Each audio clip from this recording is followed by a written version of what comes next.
ఆశీర్వాదం కోసం మీరెక్కడికో వెళ్ళడం కాదు, ఆశీర్వాదమే మీ చుట్టూ తిరగాలి. అప్పుడు మీరు మందిరం అవ్వాలి. మీరు మందిరం అయితే ఆశీర్వాదం మీ చుట్టూ తిరుగుతుంది. కానీ ఈరోజు ఎంత మూర్ఖత్వం అంటే క్రైస్తవులందరూ ఎక్కడ ఆశీర్వాదం దొరుకుద్దా అని పరుగులు తీస్తున్నారు. ఎంత దరిద్రపు స్థితితో చూడండి. ఇది ఎలా ఉందంటే ఒక బంగారపు కొట్టు యజమాని కొడుకు రోడ్డు మీద ఎక్కడ బంగారం దొరుకుద్దా అని బ్యాటరీ లైట్ వేసి తిరిగినట్టుంది. ఏమైనా బాగుందా? మీ నాన్న ఎవరు? బంగారం కొట్టుకి యజమాని. నువ్వేం చేస్తున్నావు? ఒక బ్యాటరీ లైట్ తీసుకుని రోడ్ల మీద పడ్డావు. ఎక్కడ బంగారం దొరుకుద్దా, ఎక్కడ బంగారం దొరుకుద్దా, వీధిలో ఎక్కడ చిన్న మొక్క దొరికితే బాగుండు, చిన్న మొక్క దొరికితే బాగుండు అని ఎత్తుకు తిరుగుతున్నావు.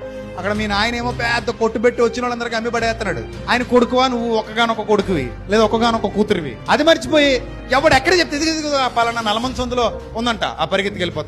లేదా అక్కడ శ్యామల సెంటర్ లో ఉందంట, అక్కడ పరిగెత్తి వెళ్ళిపోతావు. లేదా కొవ్వూరు బ్రిడ్జి అవతల ఉందంట, లేదా గోదాట్లో ఉందంట, దూకే పైన దూకేస్తా కూడా.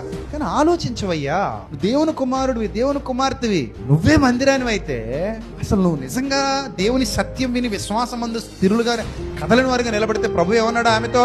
నీ విశ్వాసమే నిన్ను స్వస్థపరిచింది అన్నాడుగా. ఎన్నిసార్లు చెప్తానో ఈ మాట నేను మీకు. నేను నిన్ను స్వస్థపరిచానని ఎక్కడ చెప్పడు ఆయన. ఏమంటాడు? నీ విశ్వాసమే నేను స్వస్థపరిచాను. నువ్వు మందిరంగా, నువ్వు ఒక అద్భుతమైన మందిరాన్ని అయితే ఆశీర్వాదం నీ చుట్టూ తిరగాల్సిందే.